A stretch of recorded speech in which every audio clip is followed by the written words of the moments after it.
हरे कृष्णा, धन्यवाद प्रणाम आप सभी को। तो आज हम एक बहुत सुंदर विषय लेकर आए हैं, भगवान की प्रतिमा। तो भगवान की प्रतिमा या भगवान का अर्श विग्रह जो है वो साक्षात भगवान है।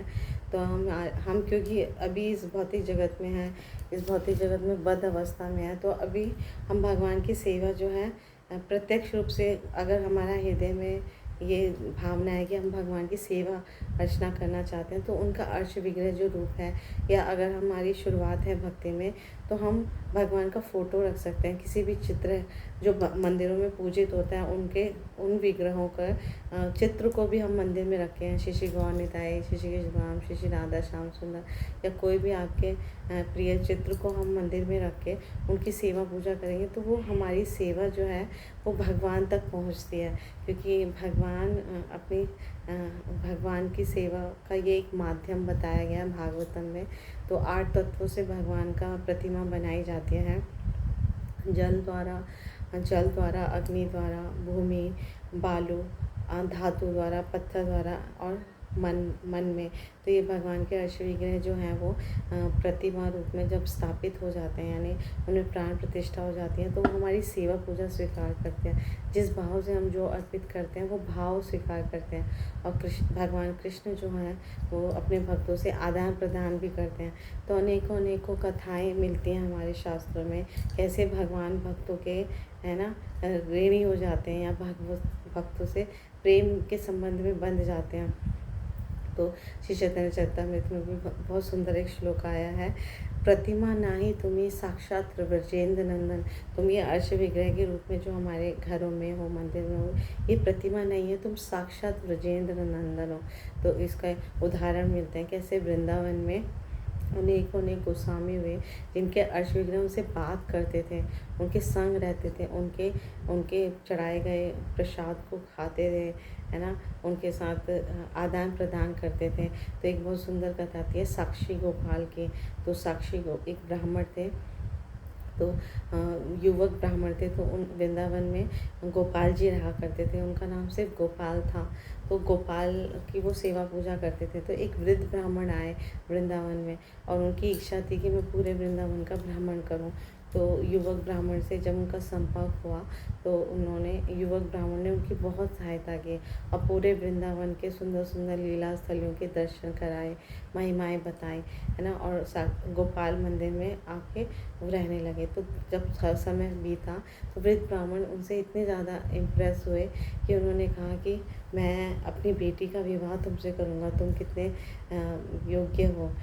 तो वो जो युवक ब्राह्मण थे, क्योंकि वो ज़्यादा धनी नहीं थे, तो उन्होंने कहा कि मैं इसके लायक नहीं हूँ, आप कितने धनी मानी परिवार के हैं, है ना। फिर भी वृद्ध ब्राह्मण उनसे इतने ज़्यादा इम्प्रेस थे कि उन्होंने वचन दिया, और बोला, मैं ये गोपाल के सामने साक्षी रख के वचन देता हूँ कि मैं अपनी बेटी का, अपनी कन्या का विवाह तुमसे करूँगा, है ना, आ जाना। तो फिर दक्षिण भारत वो चले गए।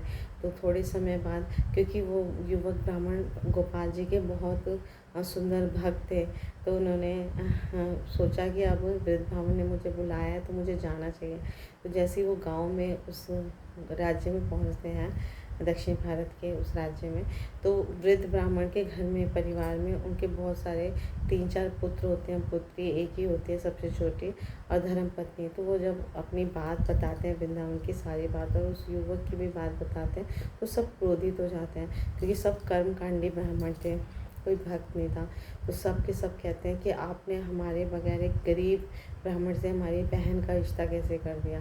तो इस तरह से वो, तो जब वृद्ध ब्राह्मण उनको बताते हैं कि मैंने उन्हें वचन दिया है, तो सब कोई असहमत होते हैं, और फिर कहते हैं कि पिताजी आप कुछ मत करना, बस आप साइड में खड़े हो जाना, हम सब कुछ संभाल लेंगे और हम उसको भगा देंगे। तो वृद्ध ब्राह्मण को ये अच्छा नहीं आता, क्योंकि वृंदावन में उस युवक ब्राह्मण ने उनकी बहुत सेवा पूजा की थी। फिर भी क्योंकि वो अपने परिवार के प्रति आसक्त होते हैं तो वो मान जाते हैं। तो जब थोड़े समय बाद वो युवक ब्राह्मण आके वृद्ध ब्राह्मण से मिलते हैं और बोलते हैं कि आपने कुछ वचन दिया था, तो वृद्ध ब्राह्मण चुपचाप खड़े थे। उनके पुत्र आके उनसे बात करते हैं, कहते हैं कि तुमने हमारे पिता को बहला फुसला के उनका धन हड़प लिया, उनसे झूठे झूठे वादे किए, तुम चले जाओ, तुम भाग जाओ। तो युवक ब्राह्मण फिर कहते हैं कि इन्होंने तो साक्षी भी भगवान के सामने दिया है, तो भगवान कृष्ण जो है गोपाल मंदिर में साक्षी भी दिया है, तो वो इनका वचन झूठा नहीं होना चाहिए, तो इसलिए मैं आया हूँ। मुझे आपके कन्या से कोई विवाह का कोई लोभ नहीं है, पर भगवान साक्षी बने हैं, इसलिए भगवान का वचन भगवान के सामने इन्होंने साक्ष्य दिया है, तो उनका वचन झूठा हो ना जाए, इसलिए मैं आया हूँ। तो वो जो उनके बच्चे होते हैं, पुत्र होते हैं, तो कहते हैं कि भगवान, वो हंसने लग जाते हैं कि भगवान कब से साक्षी देने लगे। अगर भगवान ने साक्षी दिया है तो वो स्वयं आके जब कहेंगे तब हम ये बात मानेंगे। तो क्योंकि वो कर्मकांडी थे, तो उनको भगवान के भाव का, प्रेम का इतना ज्ञान नहीं था, तो इसलिए वो ऐसी बात कहते हैं। तो वो युवक ब्राह्मण चुपचाप लौट जाते हैं और फिर भगवान को आके वृंदावन में बोलते हैं कि देखो, आज आपके मान सम्मान की बात आ गई है, आपको चल के साक्षी देना पड़ेगा। तो क्योंकि वो भगवान जो है वो उससे बातें करते थे, युवक ब्राह्मण से आदान प्रदान करते थे, उनकी सेवा और पूजा से बहुत प्रसन्न रहते थे। तो वो भगवान कहते हैं कि मैं लेकिन चल नहीं सकता, कैसे जाके मैं वहाँ पे साक्षी दूंगा। तो युवक ब्राह्मण बहुत मतलब प्रेमी भक्त थे, तो कहते हैं जो अर्चा विग्रह बात कर सकते हैं वो चल भी सकते हैं। आप मुझसे बातें करते हो तो आप चल भी सकते हो। तो इस तरह से वो अपने हट पे आ जाते हैं। तो भगवान क्योंकि भक्तों के ऋणी होते हैं, भक्तों से प्रेममयी संबंध से जुड़े हुए होते हैं, तो इसलिए भगवान मान जाते हैं, लेकिन एक शर्त रखते हैं कि मैं चलूँगा साक्षी देने, लेकिन आप पीछे मुड़ के मत देखना, चलते रहना, और मेरे चरणों में नूपुर की ध्वनि से तुम्हें समझ आएगा कि मैं पीछे आ रहा हूँ। ऐसे भगवान वृंदावन से दक्षिण भारत तक, है ना, रेमुणा तक, रेमुणा में है वो मंदिर, साक्षी गोपाल का मंदिर, है ना, कटक रेमुणा वहाँ तक, कटक में है, उड़ीसा में कटक प्रांत में है साक्षी गोपाल का मंदिर, वहाँ तक वो चल के आए। और आज भी वो मंदिर, वो स्थान है जहाँ पे साक्षी गोपाल का वो बहुत सुंदर अच्छा विग्रह है। तो वहाँ पर साक्षी देने के लिए आए, और जैसे ही उस स्थान पर पहुँचे, तेज गर्जना से उन्होंने सारी बातें बताई और सब अचंभित हो गए, और इस तरह से उनकी भक्ति जो है वो पूरे साम्राज्य में फैल गई, और उनकी सब लोग मान गए कि भगवान जो है भक्त प्रेमी है, भक्त वत्सल है। कैसे भक्त का मान रखने के लिए, है ना, वचन मर्यादा रखने के लिए वो चल के आए स्वयं और साक्षी दे रहे हैं। तो अब से उनका जो नाम है वो गोपाल की जगह साक्षी गोपाल हो गया। तो भगवान अपने अनेकों कथाएं हैं, भगवान अपने भक्तों के प्रेमी होते हैं, और अक्षय में साक्षात वो विराजित होते हैं, और बहुत सुंदर सुंदर कथाएं हैं। तो भगवान श्री चैतन्य महाप्रभु भी जगन्नाथपुरी में भगवान श्री कृष्ण के दर्शन जगन्नाथ मंदिर में करने जाते थे। साक्षात कृष्णा है वो, जो जगन्नाथपुरी में भगवान, उनका जो मंदिर है श्री जगन्नाथ बलदेव सुभद्रा, वो भगवान कृष्ण, बलराम और सुभद्रा देवी हैं।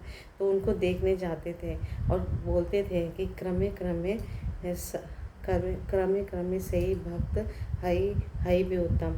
तो वो भक्त जो भगवान से इस तरह से आदान प्रदान करता है, या भगवान की भक्ति में रहता है, उनकी सेवा पूजा करता है, सतत हरे कृष्णा कृष्णा कृष्णा हरे हरे, हरे राम राम राम हरे हरे, भगवान के पवित्र नामों का जप करता है ना, भगवान की प्रसन्न करने में 24 घंटे लगा रहता है, और श्रवण और कीर्तन से अपनी भक्ति लता को बढ़ाता रहता है। तो ऐसे भक्तों से भगवान शीघ्र अतिशीघ्र प्रसन्न होते हैं और उनसे प्रेम विनिमय करते हैं। तो इस तरह से हम अपने मनुष्य जीवन का परम लक्ष्य कृष्ण प्रेम बहुत सरलता से प्राप्त करते हैं, जब हम भगवान की प्रतिमा का, उनके अर्च विग्रह की सेवा पूजा बहुत ध्यानपूर्वक, है ना, सतर्कतापूर्वक और निष्ठापूर्वक, श्रद्धापूर्वक करते हैं। तो हमें इस जीवन का परम लक्ष्य प्राप्त होता है। Thank you so much. Guru Maharaj की जय, श्री प्रभुपाद की जय, आप सब भक्तवृंद की जय।